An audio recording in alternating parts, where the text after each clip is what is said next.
বাংলাদেশের কনস্টিটিউশন মেনে যে কেউ নতুন রাজনৈতিক দল করতে পারে।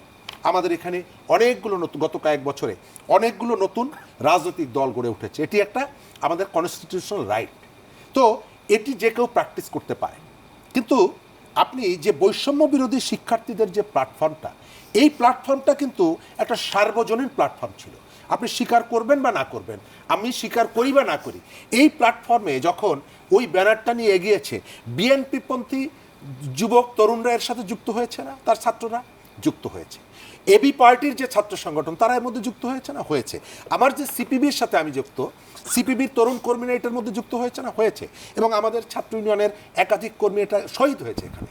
অর্থাৎ এই যে প্ল্যাটফর্মটার যে সার্বজনীনতা ছিল, যখন আপনি একটা নতুন রাজনৈতিক দলের সাথে যুক্ত হবেন অথবা নতুন একটা রাজনৈতিক দল গঠন করবেন, তখন আমি আবার বলি যে রাজনৈতিক দল গঠন করার অধিকার তাদের আছে। কিন্তু যখন এই কাজটি আপনি করতে যাবেন তখন আপনার যে সার্বজনীন গ্রহণযোগ্যতা সেটি কিন্তু থাকছে না। কেন? আপনি একটা নির্দিষ্ট রাজনৈতিক দলের তাদের আদর্শ, তাদের আইডিওলজিকে ওন করে আপনি সেই দিকে যাচ্ছেন, যার সাথে অন্যদের একটা সম্পর্কের ঘাটতি হতে পারে। নতুন রাজনৈতিক দল স্বাভাবিক প্রক্রিয়া আপনি গঠন করতে পারেন, কিন্তু যদি এই দলটি গঠন করার ক্ষেত্রে আপনি রাষ্ট্রের কোনো প্রণোদনা নেন, রাষ্ট্রের কোনো সহযোগিতা নেন, স্বাভাবিকভাবেই মানুষ এটি নিয়ে প্রশ্ন করবে। কেন প্রশ্ন করবে?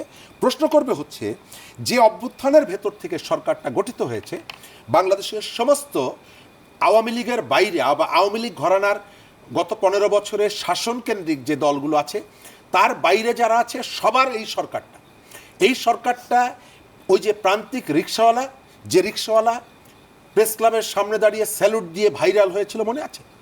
সেই রিক্সাওয়ালার যেমন এই সরকারটা, চা শ্রমিকের এই সরকারটা, আদিবাসীরও এই সরকার, যে শিশুটি মায়ের কোলে উঠে ঘুমিয়ে পড়ে শহীদ মিনারে গিয়েছিল, যে শিল্পীরা ছবি এঁকেছে, প্রত্যেকের এই সরকার। কিন্তু সেই সরকারের সুযোগ সুবিধা গ্রহণ করে আপনি যদি একটা নতুন রাজনৈতিক দল করতে চান, তাহলে এর ভেতর থেকে সরকারের যে গ্রহণযোগ্যতা এটি যেমন প্রশ্নবিদ্ধ হবে, আবার সরকারের সুবিধাগুলোকে গ্রহণ করে আপনি যখন একটা নতুন রাজনৈতিক দল গঠন করবেন, আপনি স্বাভাবিক প্রক্রিয়া একটি দল গঠন করলে যে ধরনের বিতর্কমুক্ত থাকতে পারতেন, এই কাজটি যখন আপনি করবেন অবশ্যই এটি নিয়ে আপনাকে কেউ না কেউ প্রশ্ন করবে।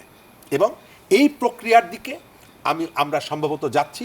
এবং আমি এখনও মনে করি বৈষম্য বিরোধী ছাত্রদের সাম্প্রতিক কতগুলো কর্মকাণ্ড, যে কর্মকাণ্ডগুলো নানা ধরনের বিতর্ক তৈরি করছে,